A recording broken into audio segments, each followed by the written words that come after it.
Pernahkah Anda melihat seseorang mencuri bukan karena jahat, tapi karena lapar? Lalu, bagaimana jika yang membelanya justru si cerdik Abu Nawas, dengan logika yang bikin hakim garuk kepala? Sebelum kita mulai kisah lucunya, jangan lupa untuk like, komen, dan subscribe ya. Supaya kamu nggak ketinggalan cerita-cerita kocak nan penuh makna dari si jenius Abu Nawas. Siapkan cemilan, dan tonton sampai akhir, karena endingnya tidak bisa ditebak. Pada suatu pagi yang cerah di kota Baghdad, pasar ramai bukan main. Penjual kue, buah, dan kain bersahut-sahutan menawarkan dagangan mereka. Tiba-tiba suasana riuh berubah, ketika seorang janda tua tertangkap mencuri sepotong kue. Orang-orang langsung berkerumun, sebagian marah, sebagian kasihan. Namun di tengah kekacauan itu, muncullah Abu Nawas, dengan langkah santai dan senyum misteriusnya. "Ah, ini pasti akan jadi pagi yang seru," gumamnya. Pagi itu, matahari Baghdad baru saja naik, dan sinarnya yang hangat memantul di atap-atap kios pasar. Suasana ramai.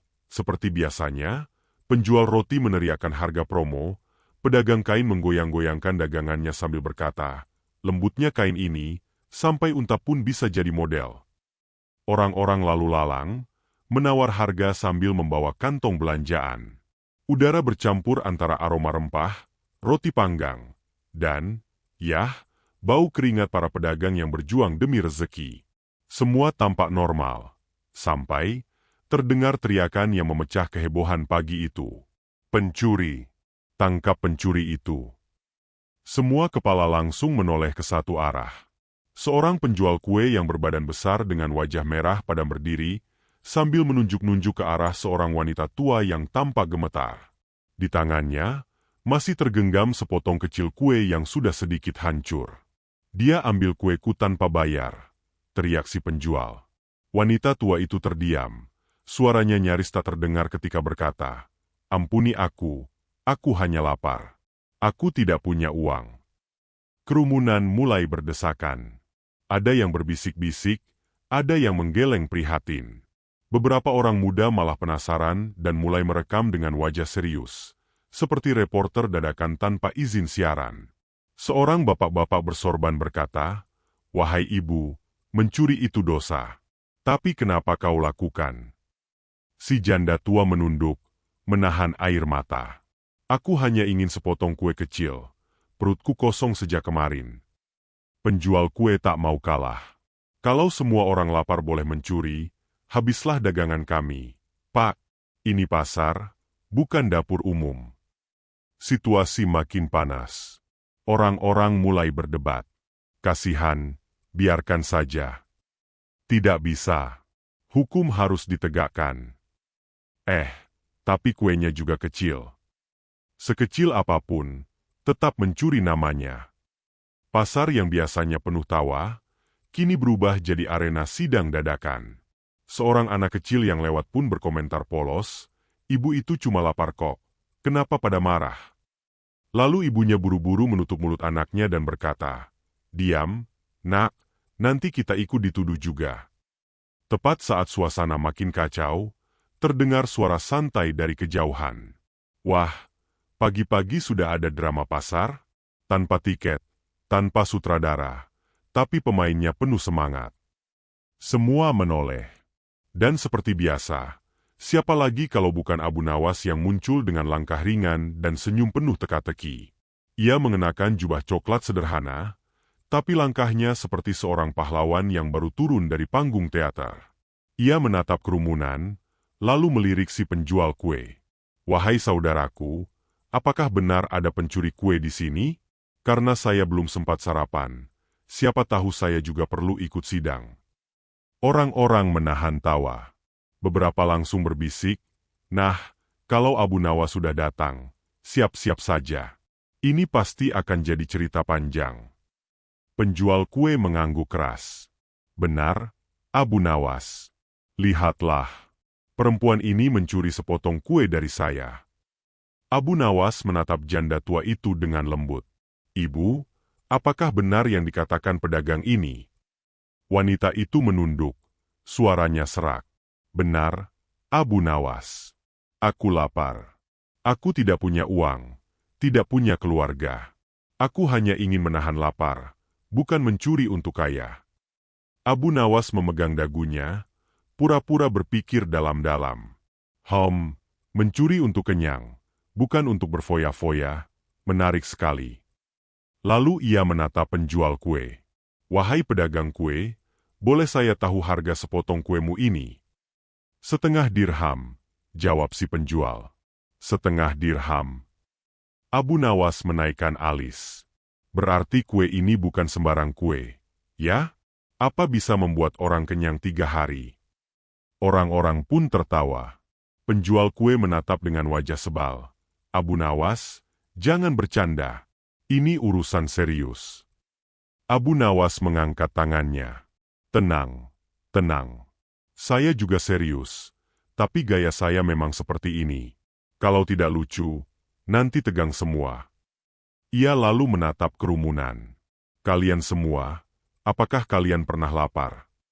Beberapa orang menjawab, pernah. Kalau begitu, bayangkan perasaan ibu ini.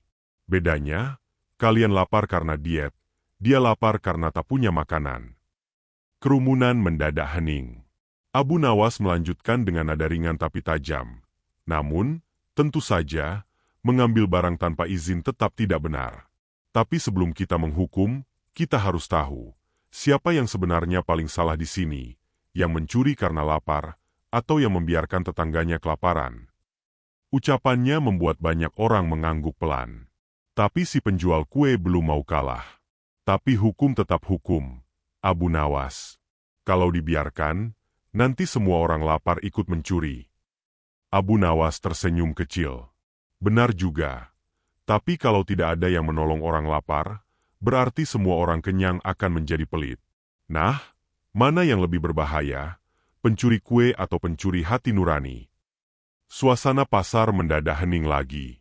Orang-orang mulai berpikir. Bahkan si penjual kue menggaruk kepala. Namun sebelum suasana berubah terlalu sentimental, Abu Nawas menepuk tangannya keras-keras. Baiklah, kita tidak bisa menyelesaikan masalah di sini. Kasus seperti ini butuh keadilan, bukan teriakan. Ia menunjuk ke arah pengadilan kota. Ayo, kita bawa kasus ini ke hadapan hakim. Biar semua orang tahu bagaimana hukum menilai kue, lapar, dan belas kasih dalam satu adonan logika. Orang-orang langsung bersorak. Setuju. Penjual kue, meski masih kesal, akhirnya mengangguk. Janda tua itu tampak takut. Tapi Abu Nawas menenangkannya. Tenang, Bu. Kalau nanti hakim marah, saya yang maju duluan. Saya sudah terbiasa dimarahi orang pintar. Kerumunan pun mulai bubar perlahan. Orang-orang mengikuti mereka menuju pengadilan, sambil bergosip seru. Wah, bakal seru nih. Abu Nawas mau debat lagi. Sementara itu, Abu Nawas berjalan paling depan dengan gaya gagah. Seperti pahlawan yang siap berperang, bukan dengan pedang, tapi dengan logika yang tajam dan lidah yang licin. Ia tersenyum kecil dan berbisik, sepertinya ini akan jadi pagi yang panjang dan lucu. Kerumunan orang di pasar mulai bergerak menuju pengadilan kota Baghdad. Langkah mereka diiringi oleh teriakan pedagang yang masih berjualan, aroma rempah yang menggoda, dan, tentu saja, komentar-komentar iseng dari warga yang tidak ingin ketinggalan gosip paling segar hari itu. Wah, katanya Abu Nawas mau bela pencuri kue. Loh, yang lapar aja dibela. Kenapa yang diet enggak? Ah, kalau Abu Nawas yang turun tangan, pasti ada hal lucu di baliknya. Sementara itu, Abu Nawas berjalan paling depan dengan gaya seperti hakim kehormatan. Jubahnya berkibar, wajahnya tenang, tapi matanya berkilat penuh siasat. Di sebelahnya, si janda tua berjalan perlahan, menunduk malu, sementara penjual kue menggerutu tak henti-henti. Bayangkan, Abu Nawas. Kalau semua orang lapar boleh ambil kuemu tanpa bayar, aku bisa bangkrut, katanya sambil memegangi nampan kosongnya. Abu Nawas tersenyum tenang. Tenang saja, saudaraku. Kalau kau bangkrut karena memberi makan orang lapar, mungkin itu bukan kerugian, tapi amal yang menyamar jadi ujian. Penjual kue menatap bingung, Apa maksudnya itu? Abu Nawas mengangkat bahu. Belum tahu juga. Nanti kalau saya lapar, baru saya pahami. Tawa kecil pun terdengar dari beberapa warga yang ikut berjalan di belakang mereka. Setelah beberapa saat, mereka sampai di depan balai pengadilan. Gedung besar dengan pilar tinggi dan tulisan megah di atas pintu. Keadilan untuk semua, termasuk yang salah ucap. Para penjaga melihat Abu Nawas datang dan langsung berbisik. Wah, si tukang logika datang lagi. Siapkan telinga dan sabar, karena sidang akan panjang. Begitu masuk, suasana pengadilan tampak tegang. Hakim besar duduk di kursi tinggi dengan jubah hitam dan sorban putih. Wajahnya serius, tapi siapapun tahu, setiap kali Abu Nawas datang ke ruang sidang, ekspresi serius itu tak akan bertahan lama. Hakim mengangkat tangan. Abu Nawas, apa yang kau bawa kali ini? Kasus apa lagi? Abu Nawas menunduk sopan. Yang mulia, saya membawa kasus yang sangat manis. Manis. Hakim mengernyit. Iya, karena ini tentang kue, jawab Abu Nawas santai. Ruang sidang langsung bergemuruh oleh tawa. Hakim memukul meja. Tenang, ini pengadilan, bukan pasar tawa. Abu Nawas tersenyum lebar. Maaf, Yang mulia. Tapi terkadang kebenaran lebih mudah ditelan kalau disajikan dengan sedikit humor. Setelah suasana agak tenang, penjual kue maju dan mulai berbicara dengan penuh emosi. Yang mulia, perempuan tua ini mencuri kue saya di pasar. Ia mengambil tanpa izin, tanpa membayar, dan tanpa malu. Si janda tua menunduk, menggenggam ujung kerudungnya. Ampuni aku, Yang mulia, aku hanya lapar. Aku tidak ingin mencuri, hanya ingin hidup. Hakim menatap keduanya, lalu memandang Abu Nawas. Dan kau, Abu Nawas, apa peranmu dalam urusan ini? Abu Nawas berdiri tegak, menepuk dadanya pelan. Saya, Yang mulia, bukan hanya saksi. Saya pembela, penonton, sekaligus komentator kasus ini. Hakim menatap curiga. Kau ini ingin membantu atau membuat pusing? Abu Nawas tersenyum. Kalau membuat pusing bisa membuka mata hati, izinkan saya sedikit membuat pusing. Ruang sidang kembali riuh oleh tawa tertahan. Bahkan hakim sendiri sempat menunduk, menutupi senyum yang hampir muncul. Kemudian Abu Nawas mulai berbicara dengan nada lebih serius, atau setidaknya terlihat seperti serius. Yang mulia, sebelum kita memutuskan siapa yang bersalah, izinkan saya bertanya, apakah mencuri itu dosa? Hakim menjawab tegas, tentu saja. Dan apakah membiarkan orang kelaparan di sekitar kita juga dosa? Hakim mengernyit. Ya, itu juga tidak benar. Abu Nawas mengangguk pelan. Jadi, kita punya dua kesalahan di sini.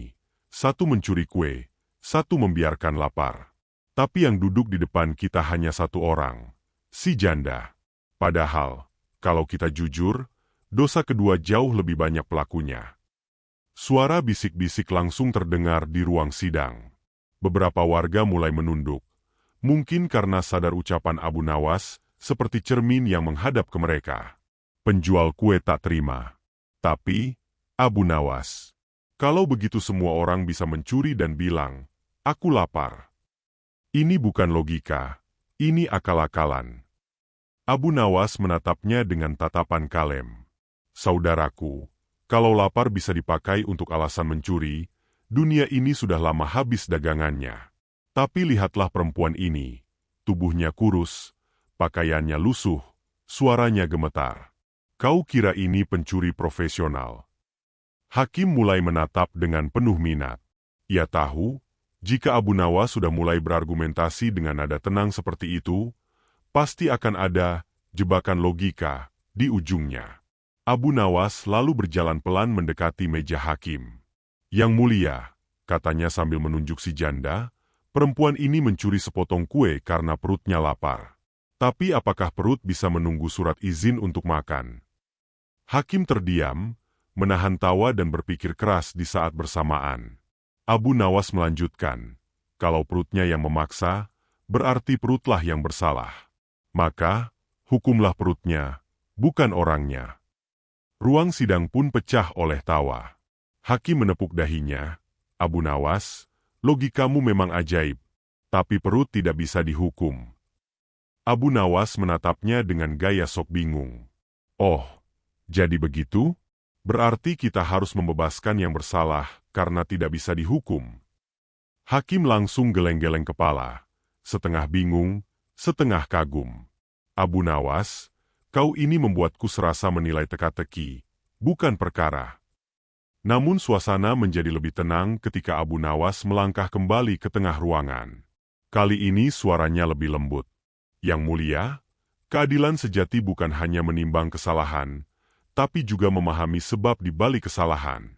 Kalau ibu ini mencuri karena lapar, maka kesalahannya bukan niat jahat, melainkan keputusasaan.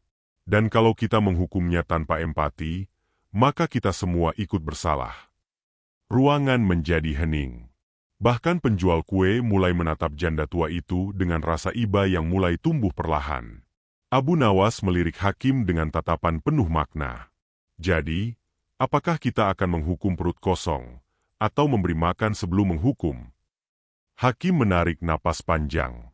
Abu Nawas, sepertinya kau ingin mengubah pengadilan ini jadi dapur umum. Abu Nawas tertawa kecil. Kalau itu bisa membuat orang lapar kenyang dan hati manusia tenang, kenapa tidak? Orang-orang pun tertawa bersama. Namun di balik tawa itu, mereka tahu, kata-kata Abu Nawas menyimpan pesan yang dalam. Bahwa terkadang, keadilan bukan hanya tentang benar atau salah, tapi juga tentang mengingat rasa kemanusiaan di tengah logika yang kaku. Dan begitulah, sidang pun belum selesai, tapi suasana hati semua orang mulai berubah. Si janda yang tadi menunduk kini bisa tersenyum kecil. Penjual kue yang tadinya marah kini tampak bimbang. Sementara Abu Nawas berdiri tegak, dengan tangan di belakang punggungnya, menatap Hakim seolah berkata, "Silakan, Yang Mulia. Sekarang, giliran Anda berpikir." Ia berbisik pelan sambil tersenyum. Kue sepotong, tapi pelajarannya seharga kebijaksanaan. Hari mulai siang, matahari Baghdad memancarkan sinarnya dari jendela besar ruang sidang.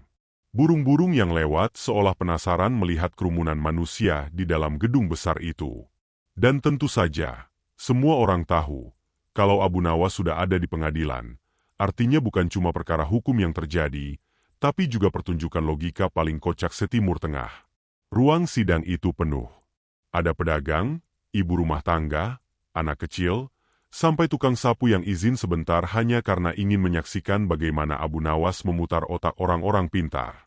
Si Hakim, seorang pria berwibawa bernama Kadi Mustaim, duduk di kursi tinggi dengan wajah serius, tapi tangannya sudah siap-siap menepuk dahi kalau Abu Nawas mulai berbicara. "Baiklah," kata Hakim Kadi dengan nada tegas, "kita akan mulai sidang ini. Kasus hari ini, seorang janda tua yang mencuri sepotong kue di pasar. Terdakwa sudah mengakui perbuatannya. Sekarang, mari kita dengarkan pembelaannya." Semua mata tertuju pada Abu Nawas, yang berdiri santai di tengah ruangan sambil memainkan ujung jubahnya. "Yang Mulia," katanya dengan nada formal yang dibuat-buat, "hari ini kita tidak sedang mengadili pencuri, tapi sedang menguji rasa keadilan di dalam hati manusia." Hakim menaikkan alis.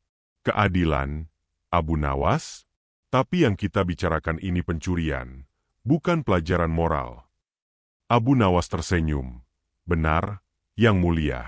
Tapi kalau keadilan tidak punya hati, maka hukum hanya seperti kue tanpa gula, keras, hambar, dan bikin bosan."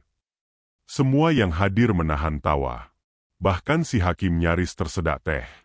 Abu Nawas melangkah ke depan, menatap janda tua itu dengan lembut. "Yang Mulia, lihatlah perempuan ini. Pakaian lusuh, tubuh kurus, wajah letih. Kalau orang seperti ini disebut pencuri, mungkin dunia sedang bercanda dengan logikanya." Hakim menatap serius. Tapi Abu Nawas, hukum tidak melihat wajah. Salah tetap salah. Abu Nawas mengangguk. "Betul, Yang Mulia. Tapi apakah hukum juga tidak boleh melihat alasan? Jika hukum buta total, maka nanti unta pun bisa salah kalau tidak sengaja menyenggol pasar. Ruang sidang pun kembali tergelak. Si hakim menatap dengan tatapan, "Tolong, Abu, jangan bikin aku tertawa di depan rakyatku." Penjual kue berdiri dengan wajah merah padam. "Yang mulia, jangan mau dibolak-balik logika oleh Abu Nawas. Perempuan itu mencuri kuenya dengan tangan sendiri. Saya rugi." Abu Nawas langsung menoleh. "Rugi, katamu? Wahai pedagang, boleh saya tahu berapa harga kue itu?" "Setengah dirham," jawabnya cepat. "Setengah dirham," kata Abu Nawas sambil mengangguk-angguk seolah menghitung sesuatu di udara. "Berarti kerugianmu adalah setengah dirham. Tapi karena kau ribut sampai satu pasar, sekarang semua orang tahu wajahmu. Itu artinya, kau dapat promosi gratis. Jadi siapa yang untung, sebenarnya?" Orang-orang di ruang sidang tertawa. Bahkan penjaga pengadilan pun tidak tahan menutupi mulutnya. Penjual kue mengeluh, Tapi, itu tetap mencuri, Abu Nawas." "Betul," sahut Abu Nawas cepat, "tapi mencuri karena lapar beda dengan mencuri karena serakah. Yang satu perutnya kosong, yang satu hatinya kosong. Coba kau tebak, mana yang lebih berbahaya?" Hakim Kadi tersenyum miring. "Kau ini seperti pisau bermata dua, Abu Nawas. Setiap kalimatmu bisa jadi pelajaran sekaligus jebakan." Abu Nawas menjawab santai, "Lebih baik jadi pisau yang tajam untuk kebenaran, daripada sendok yang cuma numpang di meja makan kebohongan." Hakim memutuskan untuk menguji Abu Nawas lebih jauh. "Baiklah, kalau begitu, coba jelaskan padaku, Abu Nawas, bagaimana hukum bisa adil untuk semua orang?" Abu Nawas pura-pura berpikir serius. Ia melangkah ke tengah ruangan dan berkata dengan gaya seperti sedang mengajar di kelas logika. "Yang mulia, keadilan itu seperti kue juga. Kalau hanya orang kaya yang boleh mencicipi, maka kue itu tidak adil. Tapi kalau semua orang boleh makan sesuai porsi, maka dunia jadi kenyang. Bukan hanya perut, tapi juga hatinya." Orang-orang bertepuk tangan. Hakim mengangkat tangan menenangkan. Tapi sebenarnya di balik jubahnya, ia sedang menahan tawa sampai matanya berkaca-kaca. "Abu Nawas," katanya kemudian, "kau pandai berbicara, tapi hukum tetap hukum. Jika kita biarkan perbuatan ini, orang lain bisa meniru. Lalu apa jadinya kota ini?" Abu Nawas mengangguk pelan, lalu menatap ke arah si janda. "Yang mulia, kalau ibu ini mencuri karena lapar, itu artinya ada yang gagal memberi makan. Mungkin masyarakatnya, mungkin pemimpinnya, mungkin juga kita semua. Karena kalau seorang janda harus mencuri untuk hidup, itu bukan salahnya semata. Itu tanda bahwa kita belum cukup peduli." Suasana mendadak hening. Hanya terdengar langkah pelan seekor kucing yang lewat di sudut ruangan. Ya, bahkan kucing pun seperti ikut merenung. Abu Nawas kemudian menambahkan dengan suara lembut tapi menggigit. "Jika keadilan hanya menghukum yang lemah, maka itu bukan hukum, tapi kesombongan yang menyamar jadi aturan." Hakim menatap tajam, lalu tersenyum kecil. "Kau benar, Abu Nawas. Tapi tetap saja, kita harus memberi pelajaran." Abu Nawas mengangguk. "Tentu, Yang Mulia. Tapi izinkan pelajarannya bukan berupa cambuk, melainkan kesadaran." Ia menoleh ke arah penjual kue. "Wahai pedagang, kau ingin balasan? Baiklah, aku akan ganti rugimu 2 kali lipat. Tapi tolong, jadikan kejadian ini pelajaran, bahwa memberi orang lapar 1 kue mungkin membuatmu kehilangan setengah dirham, tapi kau bisa mendapatkan 2 hal yang lebih besar, pahala dan rasa damai." Penjual kue yang awalnya marah kini mulai melunak. 2 kali lipat ya? Baiklah, kalau begitu aku tidak keberatan. Tapi jangan suruh aku bagi kue tiap hari, nanti aku jadi kurus." Semua orang tertawa, termasuk hakim. Abu Nawas menepuk bahunya. "Tenang, kalau begitu nanti gantian aku yang beli, asal kau kasih bonus topping madu." Hakim pun mengetukkan palu kayu dengan suara tegas tapi penuh kehangatan. "Baik. Dengan ini, janda tua dinyatakan bebas tanpa hukuman." Tapi atas saran Abu Nawas, pedagang kue akan menerima 2 kali lipat pembayaran dari Abu Nawas sendiri sebagai bentuk tanggung jawab sosial. Sorak-sorai pun menggema di ruang sidang. Si janda meneteskan air mata bahagia, berterima kasih sambil berlutut kecil di hadapan hakim dan Abu Nawas. Namun Abu Nawas segera menahan. Jangan berlutut, Bu. Saya ini bukan malaikat. Saya cuma orang yang suka debat tapi malas bertengkar. Hakim Kadi berdiri sambil tertawa. Abu Nawas, kalau setiap kasus ditangani dengan logikamu, mungkin pengadilan ini akan berubah jadi panggung sandiwara. Abu Nawas menunduk sopan. Asal sandiwaranya berakhir dengan kebenaran, saya rela jadi pemain utamanya, Yang Mulia. Dan begitulah, sidang hari itu ditutup dengan tawa, bukan air mata. Abu Nawas keluar dari pengadilan dengan langkah ringan, sambil bersiul kecil. Beberapa warga mendekat dan berkata, Abu Nawas, kau hebat sekali. Sekali bicara, orang marah bisa jadi tenang. Abu Nawas menjawab sambil nyengir, itu bukan karena saya hebat, mungkin karena mereka bingung mau bantah dari mana. Ia menatap ke langit biru Baghdad dan berkata pelan, kadang, satu kue kecil bisa membuka mata seluruh kota. Setelah keputusan sementara itu dibacakan, suasana ruang sidang masih ramai. Orang-orang membicarakan bagaimana Abu Nawas, dengan gaya santainya, bisa membuat hakim terdiam, pedagang kue luluh, dan janda tua tersenyum lagi. Namun ternyata, sidang belum benar-benar selesai. Hakim Kadi Mustaim menatap Abu Nawas dengan pandangan penuh tantangan. Abu Nawas, katanya sambil mengetukkan pena di meja, kau memang pandai bicara. Tapi aku tidak mau pengadilan ini dianggap seperti tempat bercerita. Mari kita debat sedikit, agar semua orang paham perbedaan antara membela dan memutar logika. Abu Nawas tersenyum kecil. Debat? Wah, kalau begitu izinkan saya minum dulu, Yang Mulia. Saya takut kehausan saat mengalahkan Anda. Ruang sidang langsung meledak dengan tawa. Bahkan hakim yang biasanya tegas pun tidak bisa menahan senyum. Baik, kata hakim akhirnya. Kalau begitu, mari kita mulai debat. Aku ingin tahu logikamu sampai ke ujungnya. Hakim membuka pertanyaan pertama. Abu Nawas, menurutmu, apakah mencuri tetap salah walau dilakukan karena lapar? Abu Nawas menatap ke arah hakim, lalu mengangkat alis.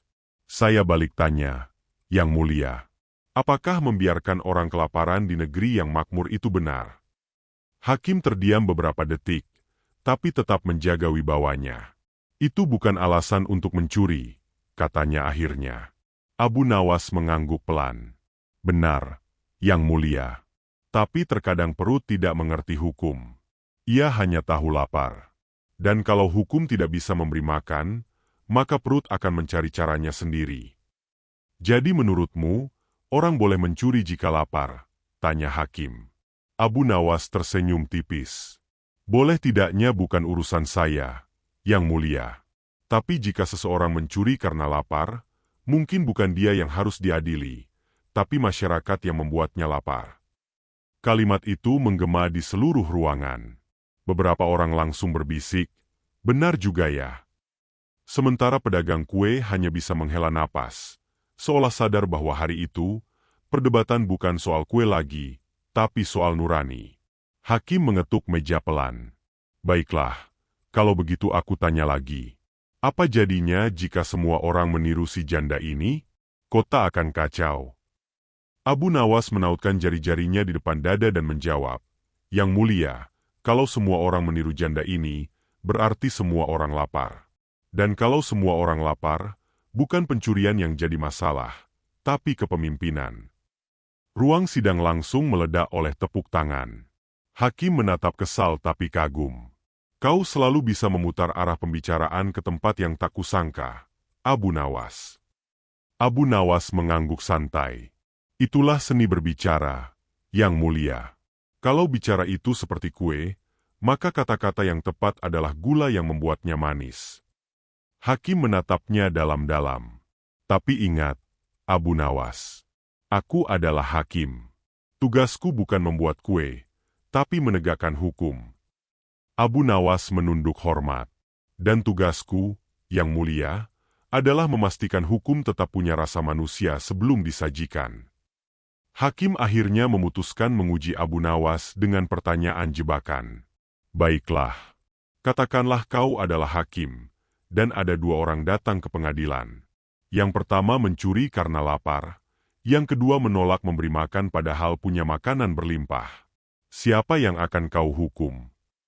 Abu Nawas berpura-pura berpikir keras, mengelus janggutnya yang imajiner. Pertanyaan bagus, Yang Mulia. Tapi sebelum menjawab, izinkan saya bertanya, apakah tujuan hukum untuk menghukum atau memperbaiki? Untuk memperbaiki, tentu saja, jawab hakim. Nah, kalau begitu, kata Abu Nawas sambil tersenyum lebar, aku akan menghukum yang kedua, karena satu orang lapar hanya mencuri satu kue, tapi orang yang pelit mencuri kebahagiaan banyak perut. Suasana ruang sidang pecah oleh tawa dan tepuk tangan. Bahkan hakim pun menunduk, menutupi wajahnya agar tidak terlihat sedang tertawa terbahak. Baiklah, Abu Nawas, kata hakim setelah suasana agak tenang. Kau menang 3 kali. Tapi aku masih ingin tahu, bagaimana caramu menegakkan keadilan tanpa membuat hukum jadi lemah. Abu Nawas berdiri tegak. Nada suaranya kini berubah sedikit lebih serius. Yang Mulia, hukum itu seperti pedang. Kalau hanya digunakan untuk menebas, ia menakutkan. Tapi kalau dipegang dengan hati, ia bisa melindungi. Keadilan sejati bukan hanya tentang siapa yang salah, tapi juga mengapa kesalahan itu terjadi. Dan terkadang, menghukum bukan jalan untuk memperbaiki, justru memberi kesempatanlah yang membuat seseorang berubah. Semua mata tertuju padanya. Bahkan si janda yang duduk di sudut ruangan mulai menitikkan air mata haru. Penjual kue menunduk malu, seolah baru sadar bahwa kadang harga sebuah kue terlalu kecil untuk dibandingkan dengan harga hati manusia. Hakim menatap Abu Nawas lama, lalu tersenyum kecil. Abu Nawas, kau membuatku seperti sedang mendengarkan khutbah dari pelawak. Abu Nawas menangkup tangan di dada dan menjawab cepat. Dan pelawak yang baik adalah yang bisa membuat orang tertawa sambil berpikir, Yang Mulia. Suasana ruang sidang kini hangat. Tidak ada lagi ketegangan, hanya tawa dan kagum. Hakim berdiri dari kursinya. Baik, Abu Nawas. Hari ini kau menang dalam debat. Tapi ingat, kemenanganmu bukan untuk membebaskan pencuri, melainkan untuk membuka mata kami semua. Abu Nawas tersenyum lebar. Kalau mata sudah terbuka, Yang Mulia, perut pun tidak akan dibiarkan lapar. Ruang sidang bergemuruh dengan tepuk tangan. Si janda mendekati Abu Nawas sambil berterima kasih dengan suara lirih. Semoga Tuhan membalas kebaikanmu. Abu Nawas tertawa kecil. Saya tidak baik, Bu.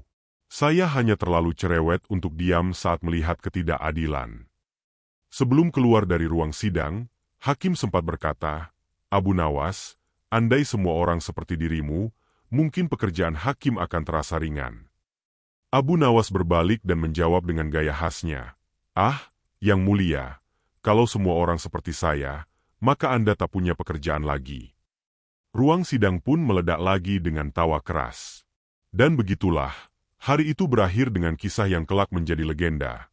Hari di mana Abu Nawas berdebat demi sepotong kue, tapi menyelamatkan kemanusiaan dari rasa lapar. Setelah debat panjang di pengadilan, suasana Baghdad sore itu terasa lebih damai dari biasanya. Orang-orang masih membicarakan kejadian luar biasa pagi tadi. Bagaimana Abu Nawas mampu mengubah sidang yang tegang menjadi pelajaran hidup yang lucu tapi dalam. Kabar itu menyebar cepat seperti aroma kebab gratis. Dari penjaga gerbang istana sampai tukang teh di ujung pasar, semua membicarakan hal yang sama. Kau dengar? Abu Nawas membela pencuri kue tapi malah membuat hakim tertawa. Aku dengar dia bilang, orang lapar bukan penjahat tapi korban keadaan. Iya, katanya hukum dan kemanusiaan itu harus jalan beriringan, seperti sandal yang tidak bisa sebelah. Di tengah keramaian gosip itu, Abu Nawas sendiri sedang duduk santai di warung kopi dekat masjid tua. Ia menyeruput tehnya sambil menghembuskan napas panjang. Capek juga ternyata berdebat pakai otak dan sabar sekaligus. gumamnya. Seorang pemuda yang mengenalnya datang menghampiri.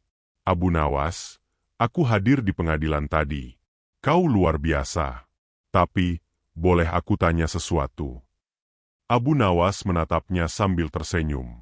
Tentu boleh, selama pertanyaannya tidak membuatku lapar lagi. Pemuda itu tertawa. Aku penasaran, dari mana kau belajar logika seperti itu? Orang biasa mungkin hanya diam atau marah, tapi kau bisa membuat hakim berpikir sambil tertawa.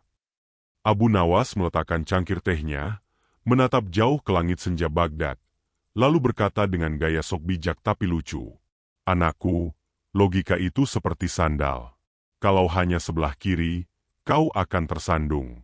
Kalau hanya kanan, kau akan berputar di tempat. Tapi kalau dua-duanya dipakai dengan benar, antara akal dan hati, maka langkahmu akan sampai ke tujuan. Pemuda itu manggut-manggut, meski kelihatan sedikit bingung. Maksudnya, sandal itu hati dan akal. Abu Nawas tersenyum kecil. Benar. Dan kalau kau tidak punya keduanya, maka siap-siaplah berjalan di atas batu kehidupan tanpa alas. Orang-orang di sekitar warung langsung tertawa. Ah, Abu Nawas, kau memang tak pernah kehabisan perumpamaan, kata si penjual teh sambil menuangkan air mendidih. Beberapa saat kemudian, datanglah penjual kue yang dulu berdebat dengannya di pengadilan. Ia membawa nampan berisi kue baru. Assalamualaikum, Abu Nawas, katanya sambil tersenyum malu. Waalaikumsalam, jawab Abu Nawas. Wah, semoga kedatanganmu bukan untuk menuntut ganti rugi kue yang hilang. Orang-orang tertawa lagi. Pedagang kue itu menggeleng. Tidak, Abu Nawas. Justru aku datang untuk berterima kasih. Setelah mendengar kata-katamu, aku sadar, kadang aku terlalu sibuk menjaga dagangan sampai lupa menjaga hatiku. Ia lalu memberikan satu potong kue kepada Abu Nawas. Ini kue untukmu. Gratis.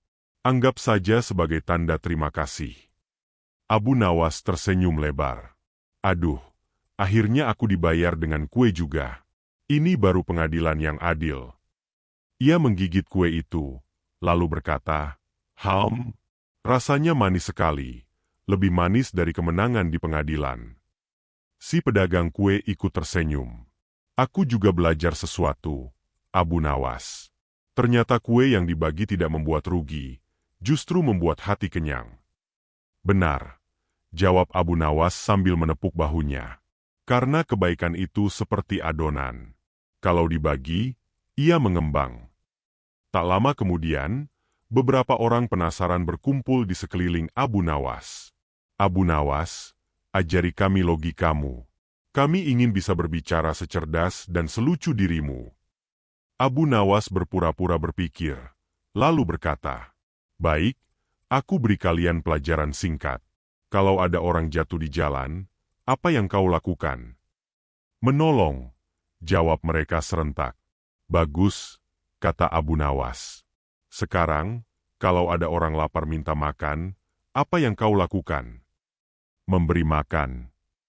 Hebat. Sekarang kalau ada orang mencuri karena lapar, apa yang kau lakukan? Kerumunan terdiam. Abu Nawas tersenyum nakal. Nah, itulah logika yang harus kalian pelajari.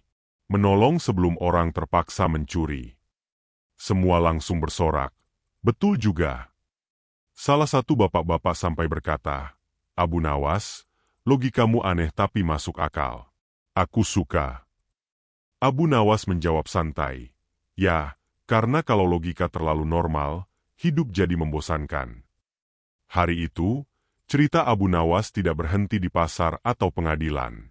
Keesokan harinya, di pasar Baghdad, mulai banyak pedagang yang membuat papan kecil bertuliskan, jika kau lapar dan tak punya uang, katakanlah, kami akan bantu. Sebuah perubahan kecil tapi bermakna. Dan semuanya dimulai dari satu potong kue dan satu perdebatan. Ketika Abu Nawas melihat perubahan itu, ia tersenyum puas. Lihat, kadang satu lidah bisa lebih tajam dari pedang, tapi juga bisa lebih lembut dari tangan yang memberi. Si janda tua yang dulu lapar kini bekerja membantu di kios roti. Ia berkata pada orang-orang, Abu Nawas bukan hanya menyelamatkanku dari hukuman, tapi juga mengajarkan semua orang apa itu rasa lapar. Sore itu, Abu Nawas berjalan pulang sambil menikmati langit jingga Baghdad. Seekor kucing lewat di depannya dan mencuri sepotong roti dari lapak orang. Abu Nawas hanya tertawa kecil dan berkata, "Dasar kucing, bahkan kau pun tahu logikaku." Ia melanjutkan langkahnya sambil bersenandung. Kue bisa hilang, uang bisa habis, tapi kebaikan akan terus tumbuh, seperti adonan yang tidak pernah berhenti mengembang. Dan begitulah, logika Abu Nawas bukanlah logika untuk memenangkan debat, melainkan untuk menyadarkan hati manusia bahwa hukum tanpa belas kasih hanyalah kata-kata kosong. Hari itu, Baghdad bukan hanya belajar tentang keadilan, tapi juga tentang kemanusiaan yang lucu, hangat, dan penuh makna, ala Abu Nawas si cerdik yang tak pernah kehabisan akal dan candaan. Kabar tentang Abu Nawas yang menyelamatkan janda pencuri kue tersebar begitu cepat di seluruh Baghdad. Dari pasar hingga istana, semua orang membicarakan kejadian itu. Ada yang kagum, ada yang heran, dan tentu saja, ada juga yang iri karena namanya kembali terkenal di mana-mana. Bahkan Raja Harun al-Rashid, yang terkenal bijak sekaligus punya selera humor tinggi, ikut penasaran. Suatu pagi, ketika sedang menikmati sarapan roti madu, Raja berkata pada wazirnya, "Wahai Jafar, aku dengar si Abu Nawas itu lagi-lagi membuat kehebohan. Katanya dia berhasil membuat hakim, pedagang, dan rakyat menangis sekaligus tertawa." Wazir Jafar mengangguk sambil tersenyum. "Benar, Baginda. Ia membela seorang janda tua yang mencuri sepotong kue, tapi caranya sungguh luar biasa. Ia berdebat bukan dengan amarah, melainkan dengan logika yang bahkan membuat hakim berpikir keras." Raja memutar matanya ke langit-langit istana. Abu Nawas memang selalu begitu. Kadang aku merasa dia bukan manusia, tapi teka-teki yang berjalan. Jafar terkekeh. Kalau begitu, mungkin Baginda yang harus memecahkannya. Raja langsung menegakkan duduknya. "Ide bagus. Suruh Abu Nawas kemari. Aku ingin tahu, apakah logikanya hanya berlaku di pasar dan pengadilan, atau juga bisa menyelesaikan masalah yang lebih besar." Beberapa jam kemudian, Abu Nawas dipanggil ke istana. Ia datang dengan langkah santai, seperti biasa, tidak seperti orang yang akan menghadap raja, tapi seperti tamu undangan pesta. Ketika sampai di hadapan raja, ia memberi salam dengan gaya khasnya. "Salam sejahtera, wahai Baginda Raja yang kebijaksanaannya seperti sumur dalam, tapi semoga tidak terlalu dalam sampai rakyat susah menimba airnya." Raja tertawa keras mendengar salam itu. "Abu Nawas, kau memang punya lidah yang licin sekaligus lucu. Duduklah. Aku ingin memberimu ujian kecil." Abu Nawas menatap curiga. "Ujian, Baginda? Kalau boleh tahu, ujian yang pakai otak atau pakai nyawa?" Raja menepuk bahunya sambil tertawa. "Tenang saja. Cuma pakai logika, seperti biasanya kau lakukan. Aku ingin tahu, apakah kau bisa menemukan solusi dari masalah ini?" Raja mulai bercerita dengan nada serius. Di salah satu pasar, ada dua pedagang besar yang bertengkar. Yang satu menjual tepung, yang satu menjual madu. Suatu hari, mereka berdua sama-sama kehilangan barang dagangan. Si pedagang tepung menuduh pedagang madu, dan si pedagang madu menuduh pedagang tepung. Keduanya datang ke pengadilan, tapi tidak ada saksi, tidak ada bukti. Yang ada hanya adu mulut. Raja melanjutkan, "Para hakim bingung, bahkan wazirku pun menyerah. Jadi, aku ingin melihat apakah kau bisa menemukan siapa pencuri sebenarnya, tanpa menyakiti siapapun." Abu Nawas menggaruk kepalanya. "Wah, kasus ini lebih rumit dari kue yang jatuh di pasir. Tapi baiklah, Baginda, beri aku waktu sehari." Raja mengangguk. "Kau boleh menyelidiki, tapi ingat, aku ingin solusi yang adil dan lucu, seperti gayamu." Keesokan harinya, Abu Nawas datang ke pasar dan memanggil kedua pedagang itu. "Wahai pedagang tepung dan pedagang madu, aku diutus raja untuk mencari kebenaran. Tapi aku tidak butuh saksi, Cukup kejujuran kalian dan sedikit eksperimen. Kedua pedagang itu saling melirik curiga. Apa maksudmu, Abu Nawas? Tanya si pedagang tepung. Begini, kata Abu Nawas sambil tersenyum. Kita tahu tepung itu putih dan madu itu manis. Bukan? Keduanya mengangguk. Baik. Maka aku akan melakukan uji lidah dan tangan. Aku minta kalian berdua mencelupkan satu jari ke dalam wadah air bersih ini, lalu menjilatnya. Kedua pedagang itu terkejut. Apa hubungannya dengan pencurian, Abu Nawas? Tenang. Kalau aku jelaskan dulu, nanti tidak lucu, jawab Abu Nawas santai. Dengan enggan, keduanya mencelupkan jari mereka. Abu Nawas memperhatikan dengan teliti. Begitu mereka menjilat jari masing-masing, Abu Nawas langsung menunjuk satu orang. Ha, kau, pedagang madu, ternyata pencurinya. Kerumunan terkejut. Bagaimana kau tahu, Abu Nawas? Abu Nawas menjawab dengan senyum licik. Sederhana. Saat menjilat jarinya, wajahnya terlalu tenang, seperti orang yang sudah sering melakukan hal manis secara diam-diam. Semua tertawa keras, termasuk si pedagang tepung. Namun Abu Nawas melanjutkan dengan serius, tapi aku tidak akan menghukummu, wahai pedagang madu. Aku tahu mengapa kau lakukan itu. Kau kehilangan pelanggan karena harga tepung lebih murah, bukan? Pedagang madu menunduk malu. Benar, Abu Nawas, aku hanya ingin menutup kerugian, tapi aku salah cara. Abu Nawas menepuk pundaknya. Kalau begitu, kita selesaikan masalah ini tanpa pengadilan. Ia lalu memanggil pedagang tepung. Kau, saudaraku, mulai hari ini jual tepungmu dengan sedikit madu di atasnya.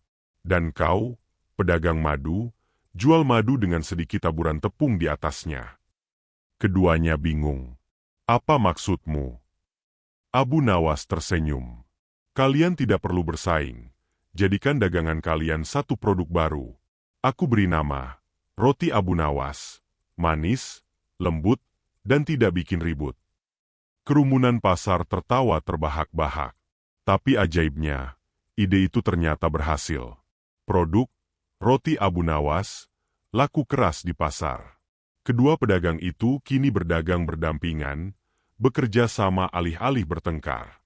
Ketika Abu Nawas melapor ke raja, Harun al-Rashid tertawa sampai matanya berkaca-kaca.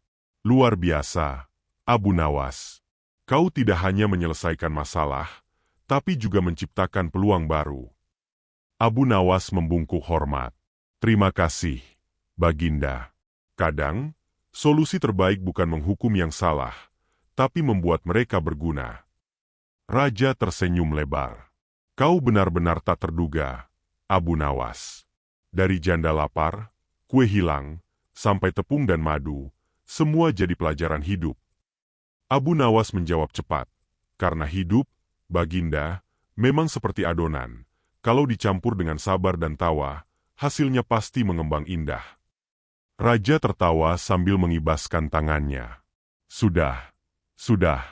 Kalau tidak, nanti aku tertawa sampai jatuh dari singgasana. Abu Nawas pun berpamitan sambil berucap. Baginda, kalau suatu hari istana kekurangan ide, panggillah aku.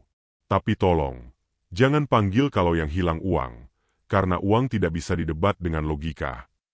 Semua yang ada di ruangan tertawa keras. Dan begitulah, hari itu Abu Nawas kembali pulang dengan senyum lebar, bukan membawa hadiah emas, tapi kepuasan karena logikanya lagi-lagi membawa damai, bukan keributan. Beberapa hari setelah kejadian besar di pengadilan, kehidupan di Baghdad kembali tenang. Tapi nama Abu Nawas tetap jadi bahan pembicaraan di mana-mana. Setiap kali orang-orang berkumpul di warung kopi, topiknya tidak pernah jauh-jauh dari si cerdik satu itu. Abu Nawas memang luar biasa. Dia bisa menolong orang tanpa membuat yang lain rugi. Dan yang paling lucu, hakim pun sampai tertawa di tengah sidang. Namun, di tengah semua pujian itu, ada seseorang yang diam-diam terus memikirkan Abu Nawas, si janda tua yang dulu nyaris dihukum karena sepotong kue. Pagi itu, pasar Baghdad ramai seperti biasa. Pedagang sayur berteriak menawarkan harga murah, anak-anak berlarian, dan aroma rempah menguar di udara. Di antara keramaian itu, terlihat seorang wanita tua berjalan perlahan sambil membawa keranjang kecil.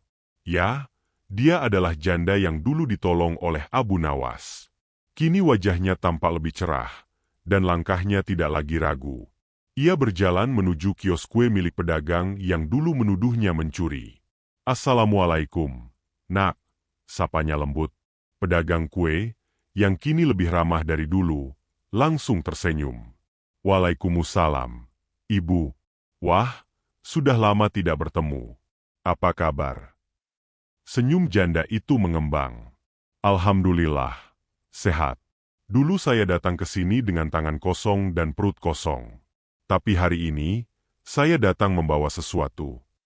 Dari keranjangnya, ia mengeluarkan kue kecil buatan tangannya sendiri. Pedagang itu terkejut. "Ibu, kue ini buat saya." "Ya," jawab si janda. "Dulu saya mengambil kue darimu karena lapar. Sekarang aku ingin memberimu kue ini sebagai tanda terima kasih karena dulu kau memaafkanku." Pedagang kue itu terharu. Ia menerima kue itu dengan mata berkaca-kaca. "Dulu aku marah karena kueku hilang sepotong," katanya lirih. "Tapi ternyata, satu kue yang hilang malah membuatku mendapat saudara baru." Mereka berdua tertawa kecil, lalu duduk di depan kios sambil berbagi cerita dan secangkir teh. Si janda kini bekerja membantu pedagang lain di pasar. Hidupnya sederhana, tapi penuh syukur. Sementara itu, Abu Nawas sedang duduk santai di bawah pohon kurma dekat sungai, menatap langit biru sambil makan roti dan keju. Tiba-tiba, seorang anak kecil datang berlari sambil berteriak, "Abu Nawas! Abu Nawas!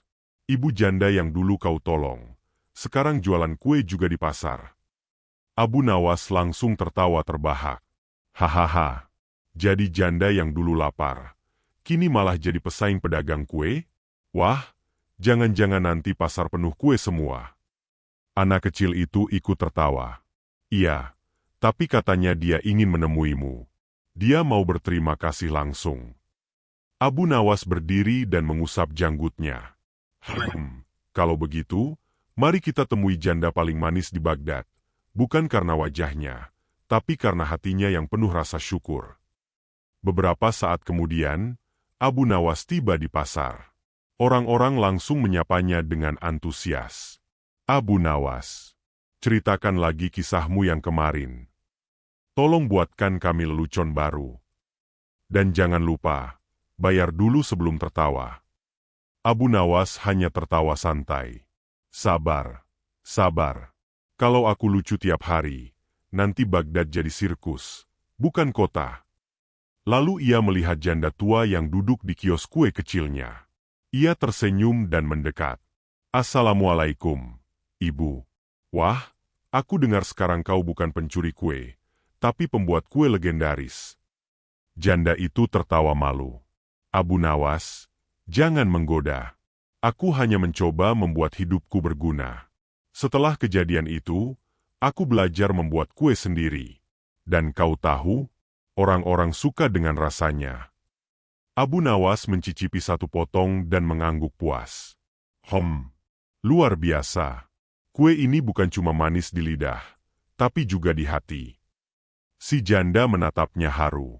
"Kalau bukan karena kau, aku mungkin sudah di penjara atau entah di mana. Tapi kau menyelamatkanku hanya dengan kata-kata." Abu Nawas tersenyum hangat. "Tidak, Bu. Aku tidak menyelamatkanmu. Aku hanya mengingatkan orang lain bahwa perut kosong tidak boleh dihukum." Kerumunan kecil mulai terbentuk di sekitar mereka.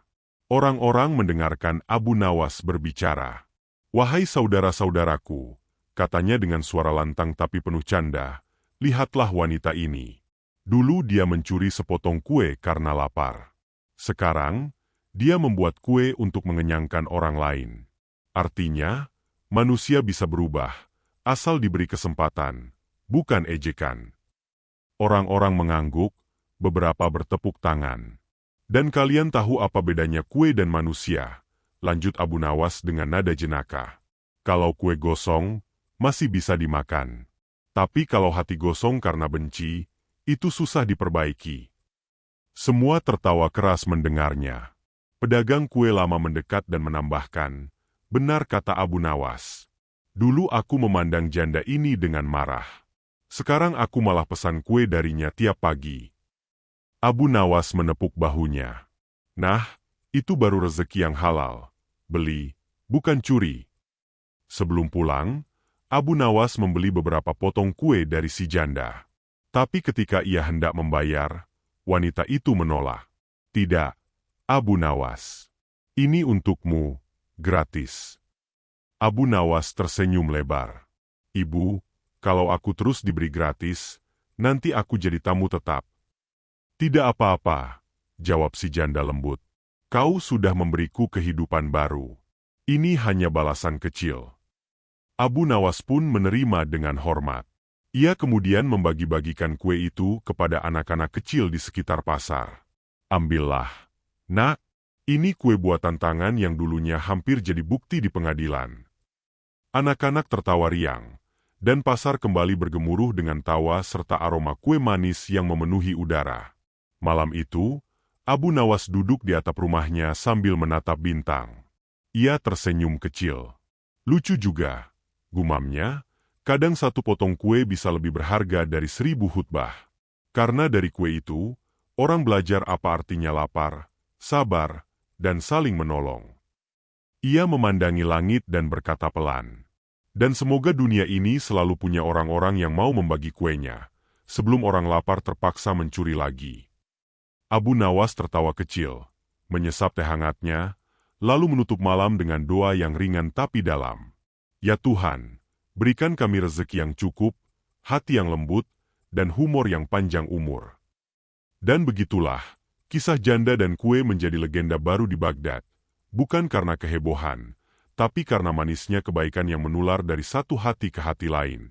Matahari Baghdad sore itu tenggelam dengan warna jingga keemasan.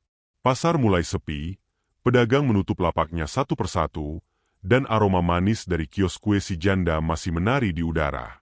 Di tengah keheningan itu, Abu Nawas duduk di bangku kayu, menatap langit sambil tersenyum. Seolah-olah ia baru saja menamatkan satu bab penting dalam buku kehidupan. Bukan tentang kue, tapi tentang arti kemanusiaan. Abu Nawas bersandar santai, menatap langit yang perlahan berubah menjadi malam. Ia bergumam pelan, "Lucu juga hidup ini. Kadang satu kue kecil bisa membuat orang marah, tapi juga bisa membuat orang sadar." Ia mengingat kembali wajah janda tua itu. Dulu lemah, lapar, ketakutan, tapi kini tersenyum ceria menjual kue di pasar. Semua berubah hanya karena satu tindakan kecil. Membela kebenaran dengan cara yang bijak, bukan dengan marah. Sambil menyeruput teh hangat, Abu Nawas berkata kepada dirinya sendiri, "Mungkin, dunia ini butuh lebih banyak orang yang mau mengerti sebelum menghukum, dan tertawa sebelum memaki." Di sisi lain kota, kabar tentang tindakan Abu Nawas sudah sampai ke telinga Khalifah Harun al-Rashid. Sang Khalifah hanya tersenyum ketika mendengar cerita itu. "Abu Nawas memang aneh," katanya kepada pengawal. Tapi di balik keanehannya, selalu terselip kebijaksanaan yang tidak bisa dipelajari di istana manapun.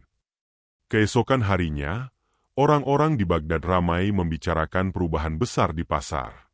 Sejak peristiwa itu, banyak pedagang yang mulai menurunkan harga untuk orang miskin. Bahkan ada yang sengaja menyisihkan sebagian dagangannya untuk dibagikan gratis.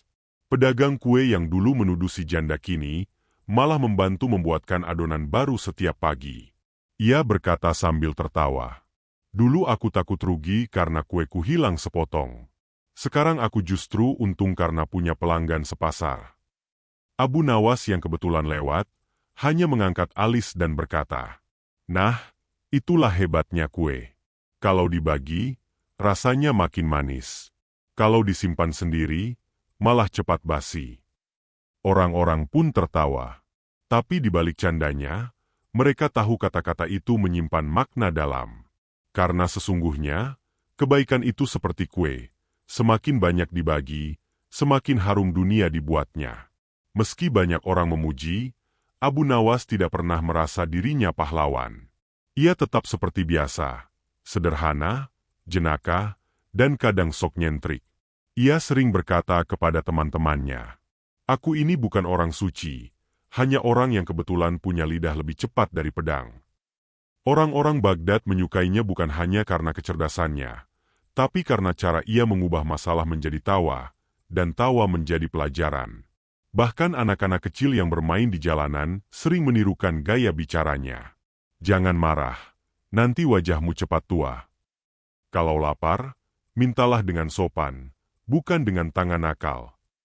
Abu Nawas pun selalu menanggapi dengan tawa. Ia tahu, selama orang masih bisa tertawa sambil belajar, dunia ini masih punya harapan. Di penghujung hari, Abu Nawas berjalan pulang sambil membawa sisa kue pemberian si janda.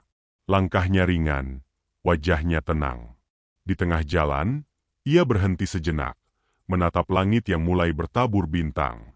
"Tuhan," katanya lirih, "aku hanya ingin jadi manusia yang berguna, bukan yang sibuk mencari pujian. Karena terkadang, sepotong kue yang dibagi lebih mulia dari sepiring jamuan yang disombongkan." Kata-kata itu mungkin sederhana, tapi bagi siapapun yang mendengarnya, terasa dalam. Itulah Abu Nawas, seorang bijak yang menyembunyikan kebijaksanaannya di balik tawa, dan menyisipkan nasihat di balik lelucon. Nah, sobat dunia cerita, kalau kita renungkan kisah ini, ternyata banyak pelajaran yang bisa kita ambil dari sepotong kue dan satu tindakan sederhana. 1. Jangan cepat menilai orang dari perbuatannya. Kadang yang terlihat salah, justru berawal dari kebutuhan yang tidak kita pahami. 2. Keadilan bukan hanya soal hukum, tapi juga hati. Abu Nawas tidak melanggar aturan, tapi ia menambahkan rasa kemanusiaan di dalamnya. 3. Senyum dan empati bisa menyelamatkan dunia kecil di sekitar kita. Seperti Abu Nawas, yang menolong tanpa menghakimi. 4. Kebaikan tidak harus besar. Cukup mulai dari berbagi sepotong kue, seulas senyum, atau sedikit pengertian. 5. Dan yang terpenting, jangan lupa tertawa. Karena tawa yang tulus adalah tanda hati yang bersih. Jadi, teman-teman semua, apakah kamu pernah merasa hidup ini seperti pasar Baghdad? Ramai, lucu, tapi penuh ujian kecil yang menguji kesabaran dan empati kita? Kalau iya, mungkin sudah saatnya kita belajar sedikit dari Abu Nawas. Jangan terlalu cepat marah, jangan mudah menuduh, tapi lihatlah dengan hati dan humor. Karena kadang, solusi paling cerdas datang dari tawa paling tulus. Abu Nawas menatap bintang terakhir malam itu sambil bergumam. Kalau dunia ini mau damai, biarkanlah orang-orang yang lapar diberi makan, bukan hukuman. Ia lalu tertawa kecil, menggeleng, dan berkata, "Dan jangan lupa, kalau beli kue, bayar dulu ya, jangan pakai alasan lapar lagi." Tawanya menggema di antara rumah-rumah Baghdad. Begitulah, kisah ini berakhir bukan dengan tangisan, tapi dengan tawa dan kue, dua hal yang bisa membuat dunia lebih manis. Sebelum video ini selesai, jangan lupa untuk like kalau kamu suka kisah klasik yang penuh tawa dan makna. Komen pendapatmu, pelajaran apa yang paling kamu dapat dari kisah ini. Subscribe channel ini, supaya kamu nggak ketinggalan cerita-cerita lucu dan penuh hikmah lainnya dari dunia Abu Nawas. Sampai jumpa di kisah berikutnya. Karena di setiap tawa, selalu ada pelajaran yang bisa membuat hati kita lebih bijak.